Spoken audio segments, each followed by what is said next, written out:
Hello everyone and welcome to today's video. Today I'm looking at a new poll from Echelon Insights, which did their July 2025 voter omnibus top line poll, and it shows a very interesting result for the generic ballot for 2026 and an interesting scenario I want to play out in this video.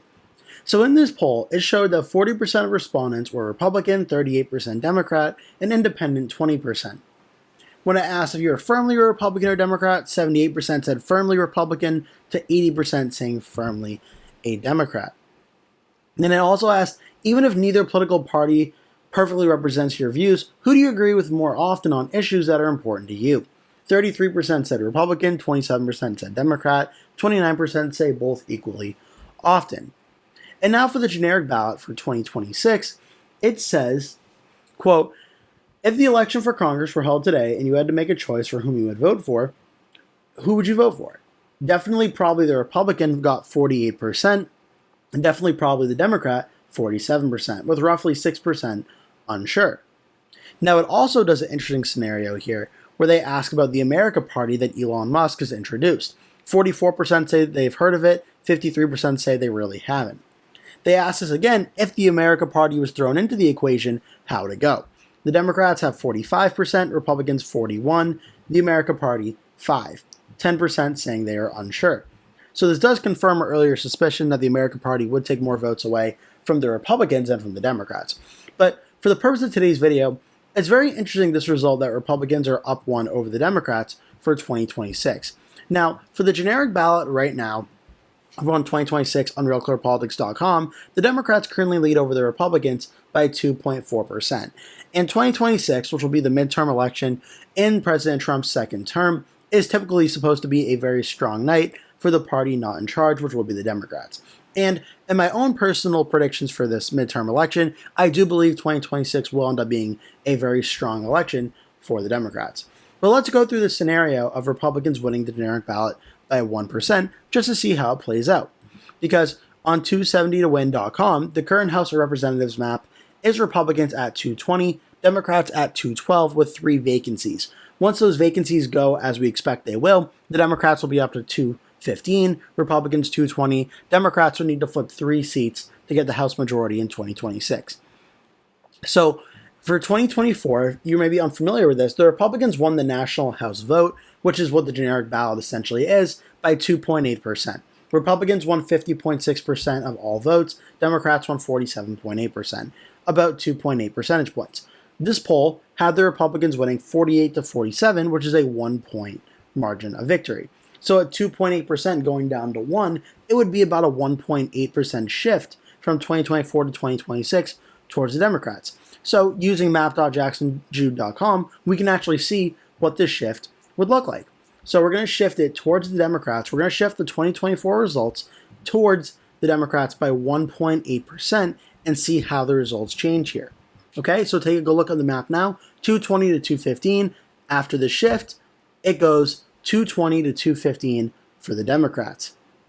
And that's what's so amazing here with how close these elections were in 2024 and could be in 2026. The Republicans are still winning the national House vote, the generic congressional ballot, by 1 point in this poll, and the Democrats would still very narrowly have enough to win back the House.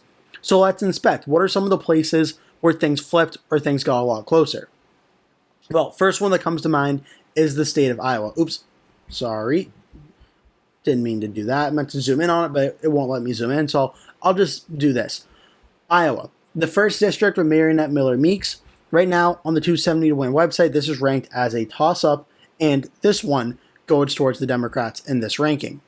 Now, in this new shift, it also shows the second congressional district with Don Bacon. This one would very narrowly be a tilt Republican win. All expectations are this race would be a close Democratic win in 2026, but that one, based on the 2024 results, ends up going blue. Colorado's 8th district with Gabe Evans. This one has been very close, very, very close in 2024. This one ends up going to the Democrats as well. And just to show you this as well, we can look at which districts actually flipped based on these results. On the Republican side, 6 districts that went Democratic flipped to the Republicans. And in this, it goes Alaska at large with 0.2%, Michigan 7, 1.9%, North Carolina 14, 14.3, North Carolina 15.5, Georgia 7, 27.9, North Carolina 6, 36.5. On the Democratic side, some very close flips here in California 13. This goes Democrat by 1.9%. California 45 goes Democrat by 2%. New York 19 ends up flipping to 4 points. New York 4, 4.1. California 27, 4.5. Oregon 5, 4.5.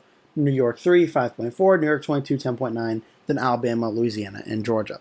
So it's very interesting here how just shifting this map about 1.8% towards the Democrats, even when the Republicans are still winning the generic ballot, shows that the Democrats would actually take the House based on the 2024 results.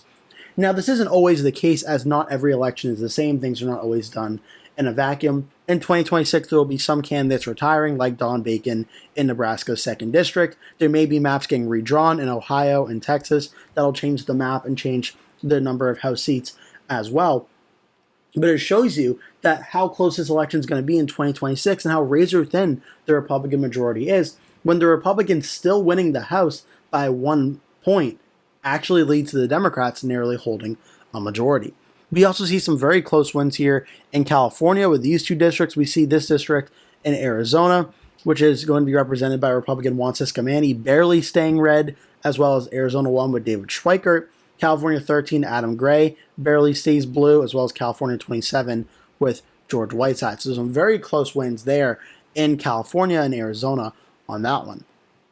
Alaska also flipped red from Mary Peltola to Nick Begich, but very barely in this scenario. So if Peltola decided to run again for the seat, I don't believe she's indicated that she will, but this would be a very narrow win based on this map as well. 2 very key races in Texas stay towards the Democrats. This is Texas 28 and Texas 34. They stay in the Democratic column as well. Wisconsin's 3rd district. This is represented by Republican Derek Van Orden. This is a top pickup opportunity for the Democrats in 2026. This one, based on the 2024 result shift, just barely stays in the Republican category. Unlike Iowa 1, with Marinette Miller Meeks, which does shift to the Democrats. 2 close races in Ohio stay in the Democratic side. Pennsylvania is very big here, though, because Pennsylvania has 3 races that are listed as toss-up or lean Republican, and PA 10 with Scott Perry, PA 7 with Ryan McKenzie, and PA 8 with Rob Bresnahan. Based on the shift in results, all 3 of them would go Democratic by under 1% of the vote in a very, very narrow margin. So that is certainly very big. Now we're going to zoom in here as well. These 3 shift towards the Democrats. New Jersey 7 with Tom Keene very barely stays Republican. Mike Lawler barely holds on in New York. The 2 Democratic flips stay blue in that regard. So as you can see, a very close election where Republicans win the House by 1 based on the 2024 results ends up with Democrats at 220 to Republicans at 215. But again, this is giving the Republicans that 1 point win on the map. But now let's go back. Let's flip it a little bit. As the poll mentioned, in that election where it was the American Party, Democrats led over the Republicans by 4 points, 45, 41, and then 5.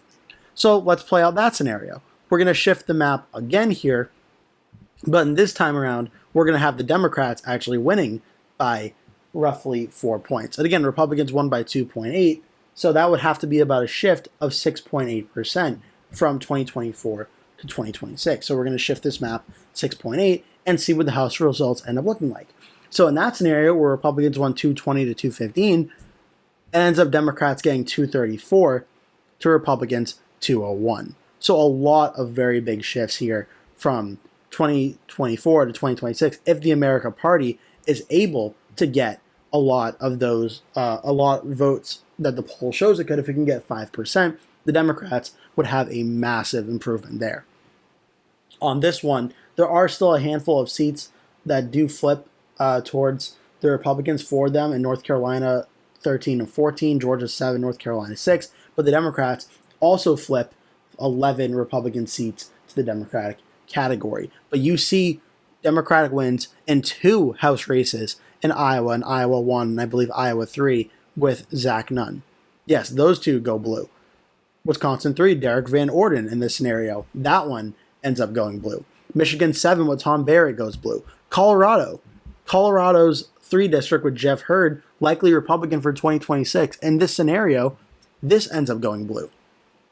We also see Arizona's Adam Gray district more solid. This district almost goes blue as well. Juan Cisco Manny district in Arizona actually does go blue in this scenario. So it's very, very impressive to see here what a 4-point Democratic win with the America Party splitting vote here against the Republicans could end up looking like. Arizona 6 and Arizona 1, both Republican held in this scenario, both would go towards the Democrats. Don Bacon's seat would go blue, as well as Jen Kagan's seat in Virginia. This would also be a Democratic flip. And those 3 Pennsylvania House seats, once again, are Democratic. Tom Keene's seat in New Jersey flips to the Democrats, as well as Mike Lawler's New York Republican seat as well. So if that American Party stat is true, where if they were able to play a significant role in 2026, where they're getting 5% of the national House vote, that's going to be hurting the Republicans in all likelihood. This could lead to a Democrat 234, Republican 201 House majority, where not only do the Democrats have a majority in the House, it's no longer a narrow majority. It is a pretty solid, stopping pretty much everything the Republicans want to do majority in the U.S. House.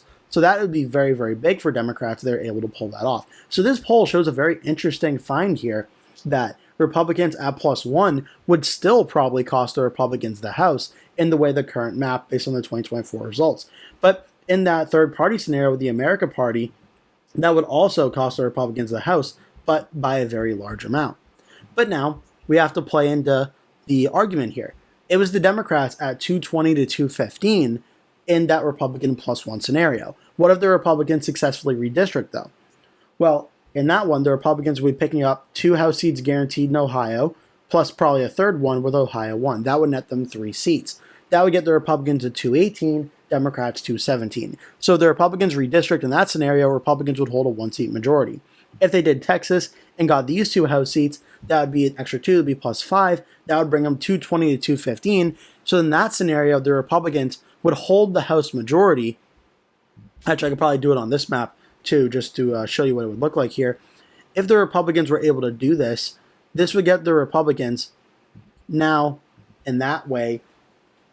In a way, they could hold the majority by the same margin they currently have it, but with a redrawn map in Texas and Ohio, where it'd be a more Democrat-friendly environment, but the numbers don't change. It's a fascinating conversation, and as we get closer to 2026, I'll be doing a lot more House videos going forward, but generic ballot numbers like these are really fascinating. Again, especially considering the most updated polling average from Real Clear Politics has the Democrats leading by 2.4%, which, as the Republican +1 number showed you, 2.4% would be more than enough for the Democrats to have a narrow majority, flipping the House from red to blue for 2026. I hope you enjoyed this video. Make sure to like and subscribe if you did. Leave a comment below. Tell me any thoughts or questions you have, and I hope to see you in a future video.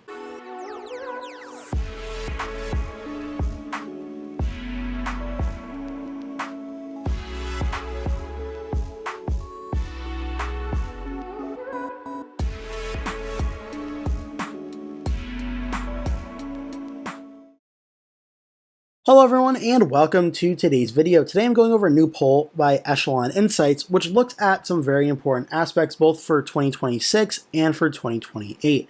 Now I am recording this video after a previous video I did, which looked at the generic ballot for 2026. So if you want to check that video out, make sure to check that one out after this video as well, where I talk about more about the 2026 House. This video is going to be focusing more on the President Trump and 2028 aspects of this poll from Echelon Insights, which again was surveyed of 1,084 voters with a margin of error of 3.6%, conducted between July 10th and 14th of 2025. So now, going to the part of the poll that I have not already covered here, are you a supporter of President Trump? Supporter of Donald Trump, 49%, supporter of the Republican Party, 44%. So more people say they're among Republicans, a more supporter of President Trump than a supporter of the Republican Party. 94% of the poll's respondents voted in 2024, and if the election were held, or who did you cast the vote for, in 2024, 50% said Donald Trump, 48% said Kamala Harris. Would you say things in the United States are headed in the right direction or the wrong track? Right now, 52% of respondents say wrong track, 40% say right direction. They asked, do you think the United States is going to become more stable, less stable, or stay about the same as now over the next year? 36% say much or a little more stable, 46% say much or a little less stable. It also goes through the issues in that are most important to people. First choice, cost of living leads at 22%, immigration 15, state democracy 12 as the top three, jobs in the economy 4. Second choice, 17% for cost of living, 11% immigration, 13% jobs in the economy, political corruption 11% for second choice. Combined, cost of living leads with 39% for the most important choice. Second, or immigration at 26%, state of democracy 21, jobs in the economy 23, political corruption 22. So for the first time in a while, the jobs in the economy is not actually the leading cost of concern for many in this poll. Now looking at the other parts leading towards 2028, do you have a favorable or unfavorable view of the following groups or individuals? The Republican Party, 46% favorable, 50% unfavorable. Vice President J.D. Vance, often seen as the respective 2028 Republican nominee, 42% say favorable, 46% say unfavorable, 3% saying never heard of. So a little bit of, 10% heard of, no opinion. This is what I'm looking for here. So more of a no opinion on Vance than on the Republican Party overall. A little bit of room to sway here, but Vance is pretty much a little bit more popular, but not much, than President Trump. The Democratic Party, similar to the Republicans, 45% favorable, 50% unfavorable. New York City mayor candidate Zohran Mamdani, 1825, favorable to unfavorable with a lot of unfavorable or never heard of 41% not knowing who he is.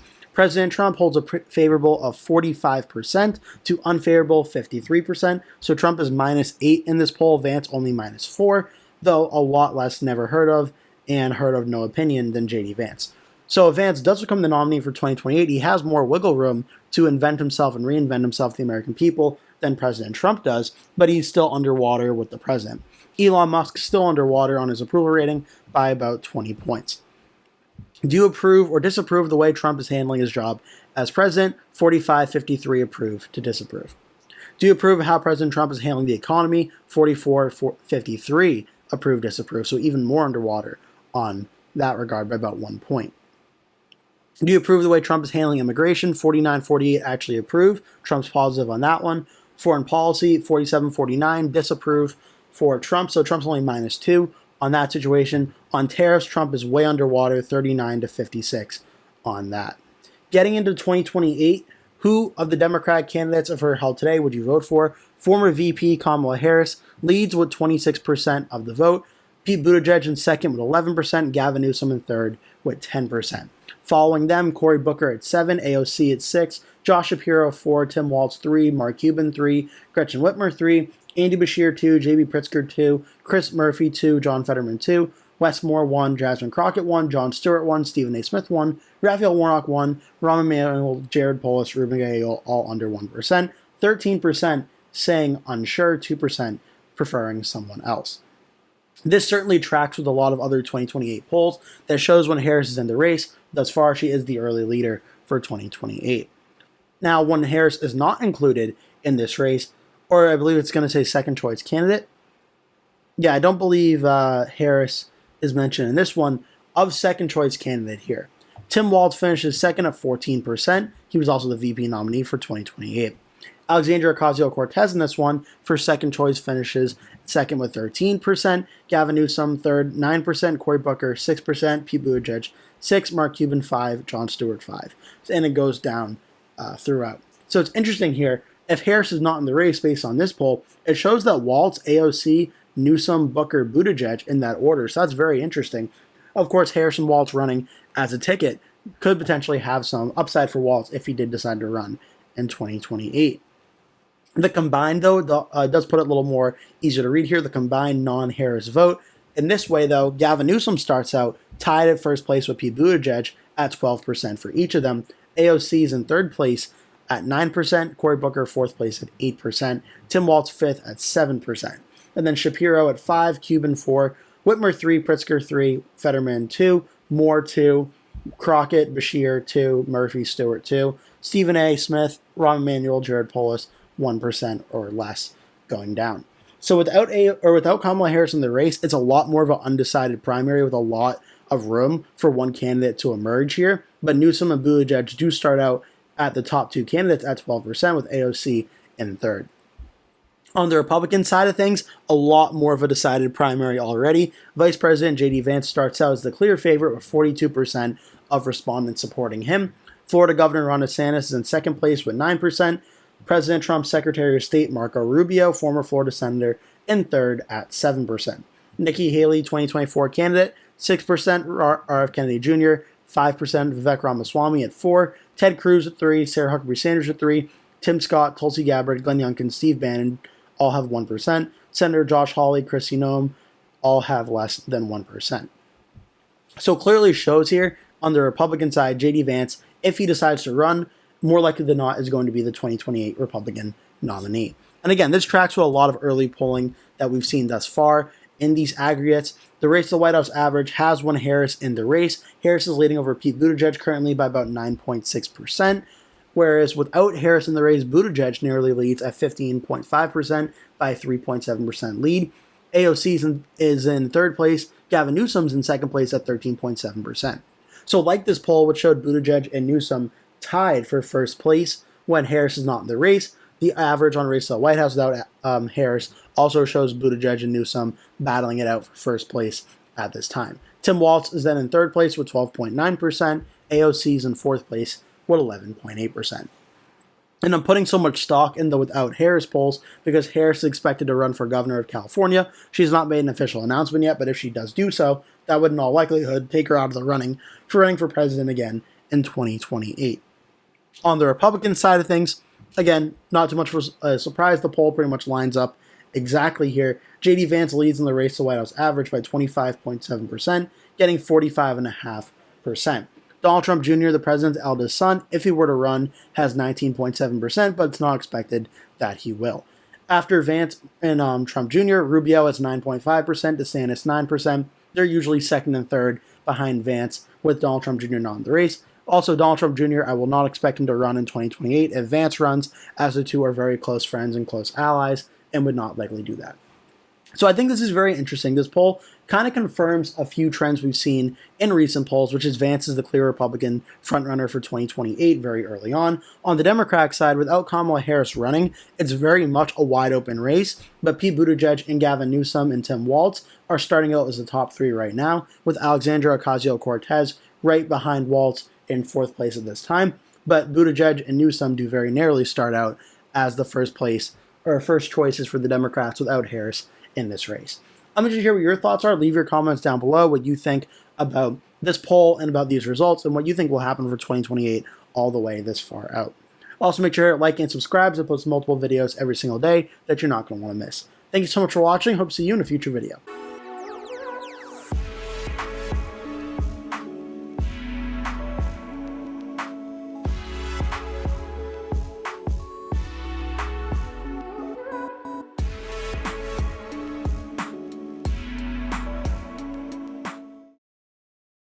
Hello everyone and welcome to today's video. Today I'm doing a hypothetical 2028 election prediction. And in this one I just did a video a few days ago talking about Minnesota Democratic Senator Amy Klobuchar, and she's visiting the state of New Hampshire, helping out Democratic Representative Chris Pappas, who is running for Senate. And it got me thinking about what a 2028 prediction could look like if she were to enter this race and run against Vice President J.D. Vance. So this would be an interesting scenario. Klobuchar is someone that is often perceived as much more of a moderate. She comes from the state of Minnesota, obviously a very important state in the Midwest and the Rust Belt that plays a very important role in presidential politics. So I thought it'd be fun to do a scenario for 2028. Starting out with the states I think would be safe for Klobuchar and Vance. I'm going to start with Klobuchar and go through the states that I have as safe for her. Starting with Washington, Oregon, California, and Hawaii, all these states I expect to be 15% margin of victory or more for Klobuchar. I also think the state of Colorado would also likely be over 15 points in this election scenario.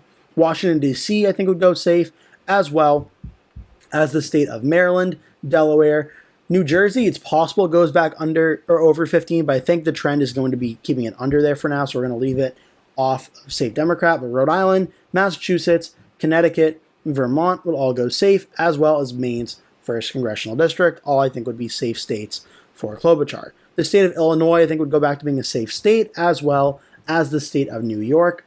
Those would get Klobuchar up to 177.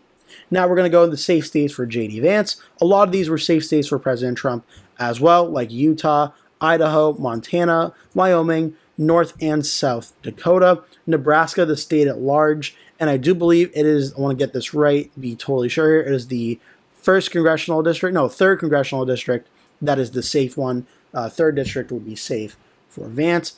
Kansas, Oklahoma, Louisiana, Arkansas, Missouri, Indiana, Kentucky, West Virginia, Tennessee, Alabama, Mississippi, and South Carolina would all be safe for Vance versus Klobuchar.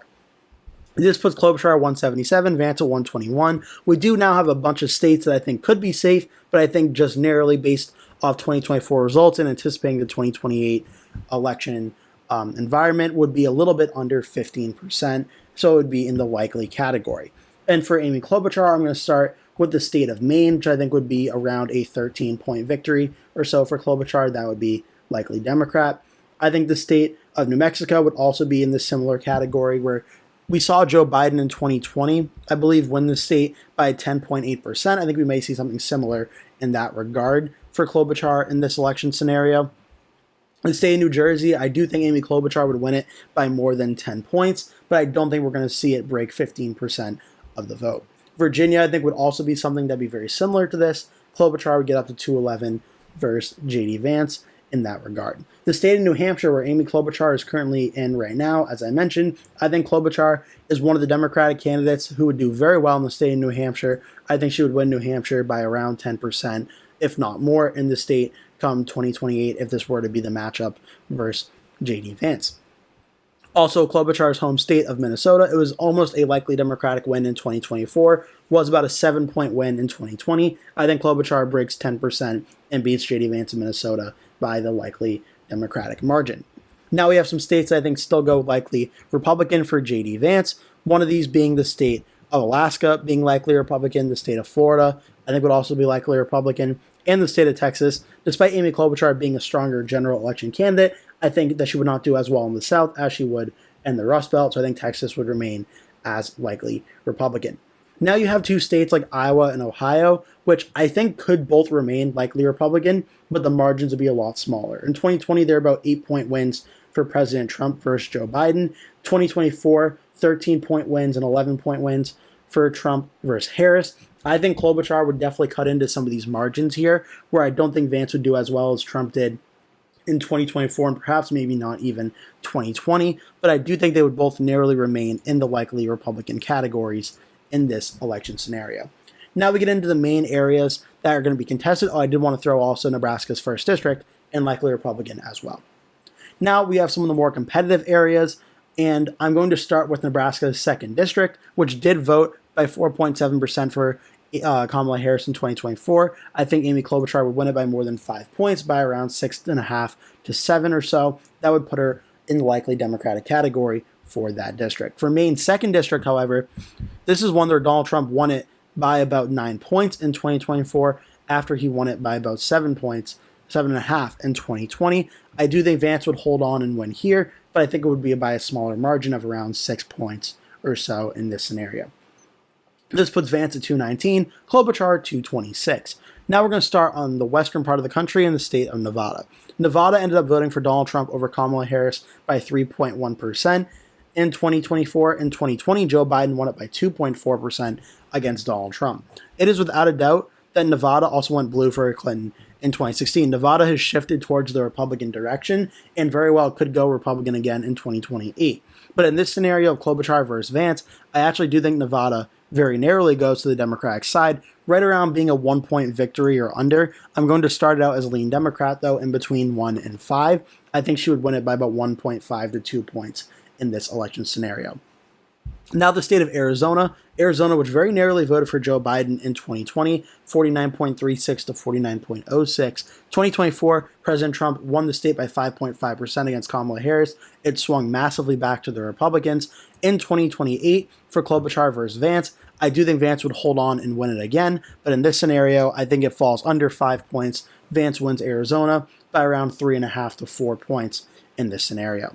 The state of Georgia, Georgia's a fascinating state. It voted in 2024 for Donald Trump by 2.2% against Kamala Harris. After in 2020, it voted for Joe Biden over Donald Trump by 0.24%. 2016 voted for Trump by 5.1%.